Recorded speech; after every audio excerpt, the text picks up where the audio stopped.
If you're worried about the cost of medical school, you're not alone. On average, medical students graduate with around $200,000 in debt. Coming from a humble and immigrant background, the cost of medical school was always very discouraging for me. In this video, I want to share with you guys the different factors that allow me to be awarded more than $300,000 in scholarships, including 50%, 75%, and full ride scholarships. If you haven't done so already, I would recommend you to go watch my video on my full MCAT application, since that video goes into the specific details and different activities that I included in my MCAT application. There are different scholarships that a student can qualify for. Merit-based scholarships are those scholarships that are offered purely based on the academic performance of those students. This is of course measured by your GPA and your MCAT. The GPA is going to be your overall performance throughout undergrad, and your MCAT is going to be a measure of how well you are of a test taker and critical thinker. Need-based scholarships, on the other hand, are a little bit different. They're purely based on your economic and financial background. If a school considers a student to be well prepared academically,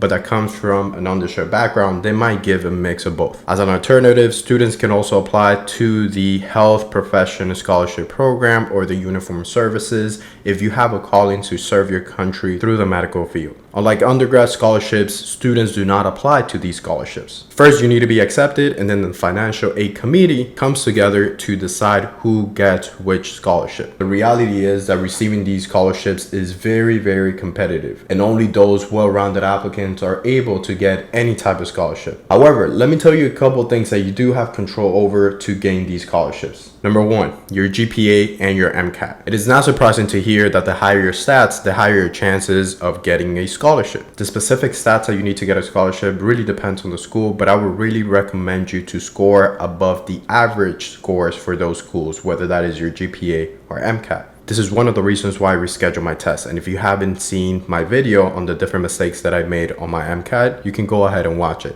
During the beginning of my MCAT, I was already aiming for a scholarship. I wanted to get as much money as possible, but after scoring in the low 500s weeks before my test, I just decided to reschedule the test. My second time around, I was able to go from the low 500s to the 516, and I was able to get all these scholarships. If you're currently stuck in your studying, I would really recommend you to seek help. Try to change your study habits, maybe get a tutor or someone who can hold you accountable during your study. With that being said, I do not want you to think that high stats are automatically going to give you scholarships. Having a good narrative and strong essays are going to be just as important for you to get any type of scholarship. You need to impress those admissions committee members, and they need to see that you're willing to push their mission as soon as you become a medical student at their school. You could do this by focusing on the why and not on the what of your activities. By that, I mean that you should explain why you're becoming the president of a club. Why did you become a medical assistant? Why did you become a phlebotomist? Everything has to have a reasoning, and it has to make sense in terms of your narrative.